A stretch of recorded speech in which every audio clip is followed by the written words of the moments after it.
Hello everyone, welcome to Disha classes. और मैं उम्मीद करती हूँ कि मेरी वीडियोस आपको पसंद आ रही होंगी और आपको किसी न किसी एग्ज़ाम को प्रिपेयर करने में ज़रूर हेल्पफुल होंगी। आज की वीडियो में हम डिस्कस करेंगे चैप्टर 16 पार्ट 22।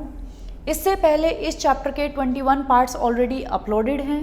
अगर अभी तक आपने नहीं देखे तो आप हमारी मार्केटिंग की प्लेलिस्ट को विजिट कर सकते हैं। पार्ट 22 स्टार्ट करने से पहले एक बार हम रिवाइज कर लेते हैं कि भी क्या टॉपिक हम डिस्कस कर रहे थे। हम डिस्कस कर रहे थे प्रोसेस ऑफ सेटिंग प्राइस।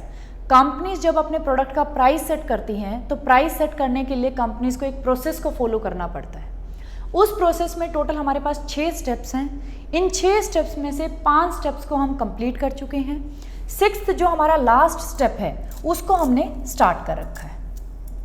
हमारा जो फाइनल और लास्ट स्टेप है 6th, selecting the final price. इसमें हमने देखा कि कंपनीज के पास बहुत सारे प्राइसिंग मेथड्स अवेलेबल हैं। जो हमने 5th स्टेप को देखा कि भी कंपनीज के पास बहुत सारे प्राइसिंग मेथड्स अवेलेबल हैं जिनकी हेल्प से कंपनीज अपने प्रोडक्ट का प्राइस सेट कर सकती हैं। वो डिपेंड करता है कि भी कौन सी कंपनी किस प्राइसिंग मेथड को अडॉप्ट करके अपने प्रोडक्ट का प्राइस सेट करती है। लेकिन यहाँ हमने देखा कि जब कंपनी अपने प्रोडक्ट के फाइनल प्राइस को सेलेक्ट कर रही है तो उसको बहुत सारे एडिशनल फैक्टर्स को भी कंसीडर करना चाहिए, क्योंकि बहुत सारे एडिशनल फैक्टर्स हैं जो आपके प्रोडक्ट के प्राइस को इफेक्ट करते हैं। तो आप फाइनल प्राइस सेलेक्ट करने से पहले उन एडिशनल फैक्टर्स को भी कंसीडर करें। अगर हम उन एडिशनल फैक्टर्स की बात करें तो टोटल हमारे पास 4 एडिशनल फैक्टर्स हैं। उन 4 में से हमारा पहला एडिशनल फैक्टर है impact of other marketing activities. Impact of other marketing activities का मतलब है कि बहुत सारी मार्केटिंग की अदर एक्टिविटीज़ हैं जिनका इफेक्ट आपके प्राइस के ऊपर होता है। जैसे फॉर एग्जांपल आपके ब्रांड की क्वालिटी, आपकी एडवर्टाइजिंग, उनका भी इफेक्ट आपके प्राइस के ऊपर होता है। अगर आपके ब्रांड की क्वालिटी एवरेज है लेकिन आपकी एडवर्टाइजिंग बहुत ज़्यादा है, हाई लेवल की एडवर्टाइजिंग है, तो आप अपने प्रोडक्ट का प्राइस हाई सेट कर सकते हैं। तो यहाँ देखें कि भी आपका जो प्राइसिंग मेथड ने आपको एक प्राइस निकाल के दिया, उसके बावजूद भी एक हाई प्राइस आप सेट कर सकते हैं क्योंकि आपके प्रोडक्ट की एडवर्टाइजिंग अच्छी है। तो अदर जो मार्केटिंग एक्टिविटीज़ हैं या अदर फैक्टर्स हैं वो भी आपके प्रोडक्ट के प्राइस को इफेक्ट करते हैं। तो फाइनल प्राइस सेलेक्ट करने से पहले आप अदर मार्केटिंग एक्टिविटीज़ को भी कंसीडर करें। ये वाला पॉइंट हम पिछली वीडियो में डिस्कस कर चुके हैं डिटेल में। नेक्स्ट जो एडिशनल फैक्टर है जिसको कंपनीज को कंसीडर करना चाहिए जो वो अपने प्रोडक्ट का फाइनल प्राइस सेलेक्ट कर रहे हैं, वो है कंपनी प्राइसिंग पॉलिसी।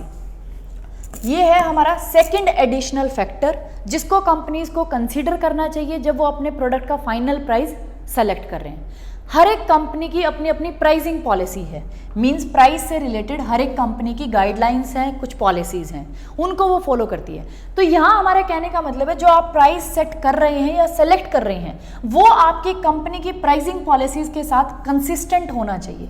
वो उसके मतलब आपकी जो पॉलिसीज़ हैं उनके अगेंस्ट नहीं होना चाहिए। आपकी पॉलिसीज़ से मिलता जुलता ही होना चाहिए या पॉलिसीज़ के अंडर ही आपका प्राइस होना चाहिए। कंपनीज कुछ सर्कमस्टांसेस में ये ज़रूरी नहीं है या कोई रिस्ट्रिक्शन नहीं है कंपनी के ऊपर, और कुछ सर्कमस्टांसेस में कंपनीज अपनी प्राइसिंग पेनल्टीज भी बना सकती हैं। प्राइसिंग पेनल्टीज क्या होती हैं वो हम एक एग्जांपल के थ्रू देखते हैं। Airlines charge $200 to buyers of discount tickets who change their reservation. ये कह रहा है अगर किसी ने डिस्काउंट पे टिकट्स खरीदी हैं एयरलाइन की तो एयरलाइन का एक प्राइसिंग पॉलिसी है, उन्होंने एक पॉलिसी बना रखी है अपनी प्राइस से रिलेटेड कि वो उस बायर से $200 चार्ज करेंगी अगर उसने अपनी रिजर्वेशन चेंज करी। Banks charge fees for too many withdrawals in a month, या फिर हम देखते हैं कि बैंक में अगर आप एक महीने में बहुत ज़्यादा विड्रॉल्स कराते हैं तो बैंक उसके लिए आपसे फीस चार्ज करता है, या आप मंथली जो आपकी फिक्स्ड डिपॉजिट होती हैं उस सर्टिफिकेट से पहले अर्ली विड्रॉल कर लेते हैं। मान लो आपने फिक्स्ड डिपॉजिट करवा रखी है 1 साल के लिए, लेकिन 1 साल से पहले अगर आप अपनी एफडी को तुड़वा देते हैं, अर्ली विड्रॉल करते हैं, तो भी बैंक आपसे कुछ फीस चार्ज करता है। डेंटिस्ट है, होटल है, कार रेंटल कंपनीज हैं या अदर सर्विस प्रोवाइडर्स हैं, वो भी आपसे पेनल्टीज लेते हैं फॉर नो शोज। अगर आप मतलब उनको बुक कर लेते हैं और बुक करने के बाद अगर विजिट नहीं करते तो वो आपका रिफंड नहीं करते। आप कई बार देखते होंगे आप डेंटिस्ट के पास जाते हैं तो उसकी पहले स्लिप होती है, आप स्लिप कटवा देते हैं, लेकिन किसी रीज़न की वजह से अगर आप डेंटिस्ट के पास नहीं जा पाए उस टाइमिंग पे जो आपने उनसे अपॉइंटमेंट ली है, तो जो पैसा आपने दिया है वो रिफंड नहीं होगा, क्योंकि आप नहीं गए तो उनकी गलती नहीं है, उन्होंने आपको टाइम अपॉइंट कर रखा है, उस टाइम पे आप जाएं। या हम होटल बुक करते हैं, होटल बुक करने के बाद मान लो आप उस प्लेस पे नहीं गए या टाइमिंग्स मैच नहीं हो रही, आप अगले दिन उस होटल में पहुंचते हैं, तो आपका पैसा कोई भी रिफंड नहीं होगा। तो इन केसेस में हमने देखा कि भी ऐसा नहीं है, कंपनीज प्राइसिंग पेनल्टीज नहीं लगा सकती। कुछ सर्कमस्टांसेस में, कुछ केसेस में कंपनीज अपनी प्राइसिंग पेनल्टीज भी लगा सकती हैं। जैसे अभी हमने एग्जांपल देखा कि भी अगर आपने फिक्स डिपॉजिट करवाया बैंक में और आपने उससे पहले ही विड्रॉ कर लिया, 1 साल का फिक्स डिपॉजिट करवाया कि मैं 1 साल तक फिक्स डिपॉजिट रखूंगा, लेकिन 1 साल से पहले ही आपने पैसा विड्रॉ कर लिया, तो बैंक उसके लिए कुछ फीस चार्ज करेगा आपसे। या 1 महीने में जितने विड्रॉल्स आपको अलाउड हैं, आपने बैंक से उससे ज़्यादा विड्रॉल्स करे तो भी बैंक आपसे फीस चार्ज करेगा। एयरलाइंस में अगर आपने रिजर्वेशन चेंज करी और आपने डिस्काउंट पे टिकट बाय करी थी, तो एयरलाइंस आपसे कितने $200 चार्ज करेगी। तो ये क्या है, कंपनीज की प्राइसिंग पॉलिसी है, उनके प्राइस से रिलेटेड पॉलिसीज हैं कि भी हम प्राइसेस ये रिफंड नहीं करेंगे या ये हम उनसे चार्ज करेंगे अगर ऐसा कुछ होता है। तो कुछ केसेस में, सर्कमस्टांसेस में कंपनीज अपनी प्राइसिंग पेनल्टीज लगा सकती हैं। Although these policies are often justifiable, ये कह रहा है और ऐसी पॉलिसीज जस्टिफाइबल भी है। Marketers must use them judicially and not unnecessary एलिनेट consumers. ये कह रहा है ऐसी पॉलिसीज बनाना ठीक है, इनमें हम कंपनीज को गलत नहीं कह सकते, क्योंकि ये देखो उन्होंने आपको रिजर्वेशन दी, उनका एक कस्टमर तो चला गया, लेकिन आप अपनी रिजर्वेशन चेंज कर रहे हैं, उनकी तो सीट खाली रही ना एयरलाइंस की, तो उनके लिए अगर वो आपसे चार्ज कर रहे हैं कुछ, तो ये जो पेनल्टी आप पे लगा रहे हैं वो जस्टिफाइबल है, क्योंकि आपने उनकी एक टिकट ब्लैंक रखी है, आपने अपनी रिजर्वेशन चेंज कर ली। आप बैंक को बोलते हैं कि भाई मेरा फिक्स डिपॉजिट कर दें, लेकिन 1 साल से पहले ही फिक्स डिपॉजिट की जो मैच्योरिटी डेट है उससे पहले ही आप विड्रॉ कर लेते हैं अमाउंट, तब भी बैंक आपके ऊपर अगर कोई फीस चार्ज कर रहा है तो वो भी जस्टिफाइबल है। तो इसीलिए हम कह रहे हैं कि भाई ऐसी पॉलिसीज कंपनीज की जस्टिफाइबल है, लेकिन कंपनीज को एक चीज ध्यान रखनी है कि भी वो अननेसेसरी कस्टमर को इरिटेट करने के लिए या तंग करने के लिए इनका यूज ना करें। और इसीलिए क्या होता है, many companies set up a pricing department to develop policies and establish और अप्रूव डिसीजन। इसीलिए बहुत सारी कंपनीज ने तो क्या कर रखा है, प्राइसिंग डिपार्टमेंट सेटअप कर रखा है, जिसका काम क्या है, प्राइस से रिलेटेड पॉलिसीज को बनाना और डिसीजंस को अप्रूव करना। मान लो किसी कस्टमर पे आपने पेनल्टी लगा दी, लेकिन वो आपके अगेंस्ट जा रहा है कि भी नहीं ये आपने गलत किया, तो ऐसे उस टाइम पे डिसीजंस को लेना, अप्रूव डिसीजंस और डिसअप्रूव डिसीजन, उनके लिए कुछ कंपनीज ने तो क्या कर रखा है, अपना प्राइसिंग डिपार्टमेंट ही स्टैब्लिश कर रखा है। The aim is to ensure salespeople quote prices that are reasonable to customers and profitable to the company। और इस डिपार्टमेंट का काम ही ये है कि वो सेल्स पीपल को ऐसे प्राइजेस कोट करके दे जो कस्टमर्स के लिए कैसे हो रीजनेबल और कंपनी के लिए कैसे हो प्रॉफिटेबल। तो इसलिए यहाँ से हमने देखा इस पॉइंट से कि जब कंपनी अपना प्रोडक्ट का फाइनल प्राइस सेलेक्ट कर रही है तो उसको अपनी प्राइसिंग पॉलिसीज़ को भी ध्यान में रखना है। उनका प्राइस जो है प्रोडक्ट का जो वो सेलेक्ट करने जा रही हैं, वो उनकी प्राइसिंग पॉलिसीज़ के साथ कंसिस्टेंट होना चाहिए, प्राइसिंग पॉलिसीज़ से मिलता जुलता होना चाहिए, उनके अगेंस्ट नहीं होना चाहिए। तो प्राइसिंग पॉलिसीज़ का भी बहुत इम्पैक्ट पड़ता है हमारे प्रोडक्ट के फाइनल प्राइस पे। ये था हमारा सेकेंड एडिशनल फैक्टर जो हमें ध्यान में रखना चाहिए। अब हम बात करते हैं थर्ड जो हमारा एडिशनल फैक्टर है। थर्ड एडिशनल फैक्टर है gain and risk sharing pricing. ये कह रहा है buyers may resist accepting a seller's proposal because they perceive a high level of risk such as in big computer hardware purchase और a company health plan। ये कह रहा है कुछ केसेस में, कुछ प्रोडक्ट के केसेस में, जैसे इन्होंने एग्जांपल दिया है बिग कंप्यूटर हार्डवेयर या कंपनी का हेल्थ प्लान है, ये ऐसी चीज़ें हैं या ऐसे प्रपोजल्स हैं जब बायर्स इनको खरीदने में थोड़ा सा हेजिटेट करता है या घबराता है, क्योंकि उसे लगता है कि भी इनमें हाई लेवल ऑफ रिस्क है। जब कंज्यूमर को या बायर को लगता है कि भी किसी प्रपोजल में हाई लेवल ऑफ रिस्क है, तो वहां कंपनी को क्या करना चाहिए, the seller then has the option of offering to absorb part or all the risk if it does not deliver the full promised value। तो उस केस में जहां बायर को थोड़ा सा डर लग रहा है, रिस्क परसीव हो रहा है कि रिस्क है इस प्रपोजल में, तो वहां सेलर को करना चाहिए कि वो उसको, जो बायर है उसको एश्योर करे कि अगर आपको कोई भी रिस्क होता है, या तो मैं पूरा रिस्क या उसका कुछ पार्ट एब्जॉर्ब करूंगा अगर मैं आपको जो प्रॉमिस्ड वैल्यू कर रहा हूं वो प्रोवाइड नहीं करवा पाता। तो आपकी प्राइसिंग में ये भी पहले से ही होना चाहिए। अगर आपका प्रोडक्ट ऐसा है या प्रपोजल ऐसा है जिसमें जो बायर है उसको हाई लेवल ऑफ रिस्क लग रहा है, जैसे हमने एग्जांपल लिया बिग कंप्यूटर हार्डवेयर का, या कंपनी का कोई हेल्थ प्लान लेना है, तो ऐसी ऐसी चीज़ों में बायर हमेशा रिस्क को परसीव करके चलता है, उसको लगता है कि भी इसमें बहुत ज़्यादा रिस्क है। तो उस टाइम पे सेलर ऐसा होना चाहिए कि वो जो प्राइस ऑफर कर रहा है उस प्राइस में ऐसा होना चाहिए कि भी आप या तो उस बायर के सारे रिस्क को या कुछ पार्ट रिस्क का एब्जॉर्व करें कि भी अगर हम आपको प्रॉमिस्ड वैल्यू नहीं दे पाते तो हम आपका रिस्क उठाएंगे या आपके रिस्क का कुछ पार्ट हम बियर करेंगे। तो आपकी जो प्राइसिंग है उसमें गेन एंड रिस्क शेयरिंग होना चाहिए। मीन अगर गेन हो रहा है तो भी आप उस बायर से कुछ एक्सपेक्ट करें, और अगर उनको रिस्क है तो उनके रिस्क को भी आप शेयर करें। तो प्राइसिंग इस टाइप से करें, आपका जो फाइनल प्राइस आप सेलेक्ट कर रहे हैं वो इस टाइप से करें कि बायर की जो हेजिटेशन है या बायर आपसे अगर उसे लग रहा है हाई लेवल ऑफ रिस्क है तो उसको एब्जॉर्ब करने की कैपेसिटी भी सेलर के पास होनी चाहिए, ताकि उसका जो हाई लेवल ऑफ रिस्क है वो कम हो जाए। जैसे इन्होंने एक एग्जांपल दे रखा है, और इंक्रीजिंग नंबर ऑफ कंपनीज, आज के टाइम पे स्पेशली B2B मार्केटर्स, जो कंपनीज ऐसी हैं जहां B2B मार्केटर्स हैं, may have to stand ready to guarantee any promised saving, उनको रेडी होना चाहिए अगर उन्हें कोई प्रॉमिस्ड सेविंग गारंटी भी करनी पड़े कि अगर हम आपको ये प्रोडक्ट दे रहे हैं तो इसमें हम आपको गारंटी करते हैं कि भाई इतनी सेविंग्स तो होंगी, बट ऑल्सो गारंटी भी करनी चाहिए, but also participate in the upside if the gains are much greater than expected.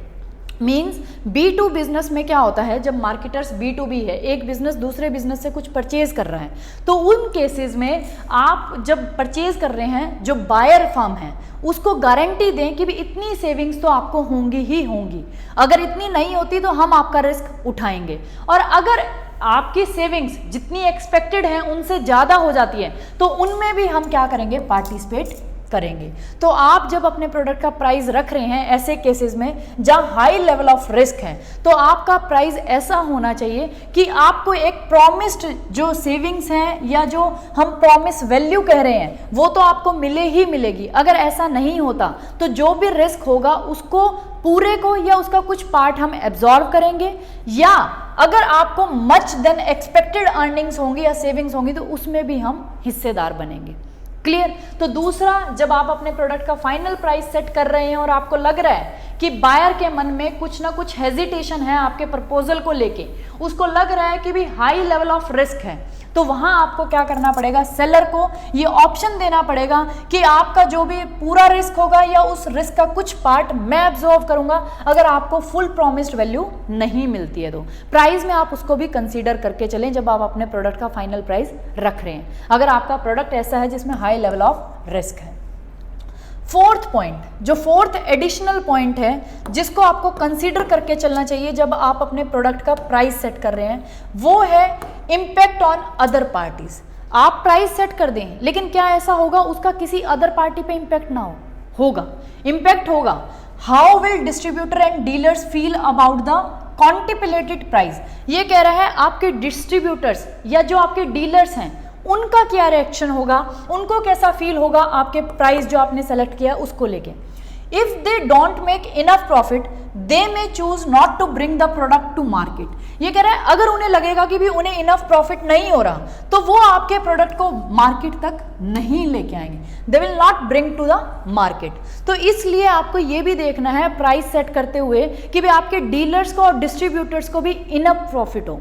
अगर उन्हें इनफ प्रॉफिट आपके प्राइस से नहीं होगा तो वो आपके प्रोडक्ट को मार्केट में लेके ही नहीं आएंगे। तो इसलिए हमें ये भी देखना है कि भी हमारे प्रोडक्ट के प्राइस का दूसरी पार्टीज पे क्या इंपैक्ट होगा। पहला हमने देख लिया डिस्ट्रीब्यूटर्स पे क्या इफेक्ट होगा और डीलर्स पे क्या इफेक्ट होगा। Will the sales force be willing to sell at that price, या फिर आपके जो सेल्स पर्सन है या सेल्स फोर्स है क्या उस प्राइस पे आपके प्रोडक्ट को बेचना चाहेंगे, आर विलिंग टू सेल। क्योंकि अगर आपने मान लो 10 रुपए की चीज़ है, उसका प्राइस 30 रुपए कर दिया, तो क्या कोई भी सेल्स पर्सन उसको बेचना चाहेगा उस प्राइस पे? क्योंकि उसे पता है मार्केट में जो चीज़ 10 की मिल रही है, आपने प्राइस सेट करके दे दिया उसको 30 का, तो वो बेचना ही नहीं चाहेगा, क्योंकि वो तो माथापच्ची करने वाली बात है। कोई भी कंज्यूमर उसका प्रोडक्ट खरीदेगा ही नहीं, वो कितने भी एफर्ट्स डाल ले, कितनी भी स्किल्स दिखा ले अपनी, लेकिन कोई भी कंज्यूमर नहीं खरीदेगा। तो आपको प्राइस सेट करते वक्त ये भी देखना है कि आप ऐसा प्राइस सेट करें जिस पे सेल्स फोर्स भी एग्री कर जाए आपके प्रोडक्ट को सेल करने के लिए। How will the competitors react, आपको ये भी देखना है कि भाई आपका प्रोडक्ट का प्राइस सेट होने के बाद कॉम्पिटिटर्स का क्या रिएक्शन आएगा, कि भाई कॉम्पिटिटर्स कैसे रिएक्ट करेंगे, या हमसे वो कम प्राइस तो नहीं डाल देंगे, क्या हमसे ज़्यादा प्राइस चार्ज करेंगे, या हमारे प्राइस के जितना रिड्यूस कर देंगे, या क्या रिएक्शन होगा। Will suppliers raise their prices when they see the companies price, फिर हमें यह भी देखना है सप्लायर्स का क्या रिएक्शन होगा। जब हम अपने प्रोडक्ट का प्राइस सेट करेंगे तो सप्लायर्स देखेंगे कि भी कंपनी ने अपने प्रोडक्ट का प्राइस तो इतना चार्ज कर दिया और हमको इतना दे रहे हैं रॉ मटेरियल के लिए, तो क्या सप्लायर्स आपसे एक्स्ट्रा प्राइस चार्ज नहीं करेंगे? तो सप्लायर्स का क्या रिएक्शन होगा जब आप अपने कंपनी का प्राइस सेट करेंगे, तो उसको भी आपको ध्यान में रखना है। Will the government intervene and prevents this price from being charged, और आपको ये भी देखना है कि भी आपके प्रोडक्ट के प्राइस देख के जो आपने सेट करें, गवर्नमेंट तो इंटरवेन नहीं करेगी, गवर्नमेंट तो इंटरफेयर नहीं करेगी, या गवर्नमेंट उस पर कोई रिस्ट्रिक्शन या प्रिवेंट तो नहीं करेगी कि भी आप इस रेट पे नहीं बेच सकते। क्योंकि कुछ गुड्स ऐसे होते हैं जो एसेंशियल्स होते हैं, नेसेसरी होते हैं, तो उन पे क्या होता है, जो गवर्नमेंट है वो एक हाई फिक्स मतलब सेट कर देती है कि भी इससे ऊपर आप इस प्रोडक्ट को मार्केट में नहीं बेचेंगे। तो प्राइस सेट करते हुए आप गवर्नमेंट के इंटरवेंशन को, उनकी पॉलिसीज़ को भी स्टडी करें कि भी कहीं गवर्नमेंट तो इंटरफेयर नहीं करेगी अगर हम इतना प्राइस सेट कर देंगे। तो बहुत सारी अदर पार्टीज़ हैं, जैसे हमारे डीलर्स हैं, हमारे डिस्ट्रीब्यूटर्स हैं, हमारी सेल्स फोर्स है, हमारे कॉम्पिटिटर्स हैं, हमारे सप्लायर्स हैं, हमारी गवर्नमेंट है। इन सब पार्टीज़ के रिएक्शन को भी आपको स्टडी करना है जब आप अपने प्रोडक्ट का प्राइस सेट करेंगे कि भी इनका क्या रिएक्शन होगा या इन पार्टीज़ का क्या रिस्पॉन्स आएगा। क्लियर? जैसे इन्होंने एग्जाम्पल दे रखा है, यूएस की जो गवर्नमेंट है states that sellers must set prices without talking to competitors. ये कह रहे हैं यूएस की गवर्नमेंट ने ये रूल बना रखा है कि जब भी कोई कंपनी अपने प्रोडक्ट का प्राइस सेट करेगी तो वो बिना कॉम्पिटिटर से बात करे सेट करेगी, क्योंकि उसकी वजह से क्या हो रहा है, प्राइस फिक्सिंग इज इलीगल। क्योंकि उसकी वजह से कॉम्पिटिटर्स आपस में बात करके एक हाई प्राइस सेट कर देते हैं, और प्राइस फिक्सिंग क्या है, इलीगल, क्योंकि वहां वो कंज्यूमर्स को क्या कर रहे हैं, कंज्यूमर्स को नुकसान पहुंचा रहे हैं, क्योंकि वो सारे मिलके आपस में बात करके एक दूसरे से और प्राइस कैसा सेट कर रहे हैं, हाई, जो अननेसेसरी हाई है, जिसकी वजह से कंज्यूमर को लॉस हो रहा है। इसलिए यूएस की गवर्नमेंट ने रूल बना रखा है कि भी जब भी कोई सेलर अपने प्रोडक्ट का प्राइस सेट करेगा तो वो कॉम्पिटिटर से बिना बात करे सेट करेगा, वहां प्राइस फिक्सिंग क्या है, इलीगल। तो यहां हमने देखा कि भी गवर्नमेंट ने इंटरफेयर करा, तो इसीलिए जब भी आप अपने प्रोडक्ट का प्राइस सेट कर रहे हैं तो आपको हर एक अदर पार्टीज के रिएक्शन को नोट डाउन करना है, देखना है कि भी उनका क्या रिएक्शन होगा। तो ये था हमारा आज का टॉपिक। ये इसके साथ, इस टॉपिक के साथ हमारा ये प्रोसेस कंप्लीट हो जाता है, प्रोसेस ऑफ सेटिंग प्राइस, कि भी कंपनीज अपने प्रोडक्ट का जब प्राइस सेट करती है तो उसमें टोटल 6 स्टेप्स थे, 6 के 6 स्टेप्स को हमने कवर कर लिया। अगर आपको कोई भी डाउट होता है तो आप मुझे कमेंट बॉक्स में लिख सकते हैं, और आप सभी से सिर्फ एक ही रिक्वेस्ट है कि प्लीज़ वीडियोस को ज़्यादा से ज़्यादा शेयर कर दिया करो। और कुछ व्यूअर्स ऐसे हैं जो वीडियोज़ को देखते हैं, उनके कमेंट्स भी आते हैं मेरे पास, लेकिन उन्होंने अभी तक चैनल को सब्सक्राइब नहीं करा, तो प्लीज़ आप सभी से रिक्वेस्ट है चैनल को सब्सक्राइब करें, वीडियोज़ को ज़्यादा से ज़्यादा शेयर करें। Thank you for watching Disha classes.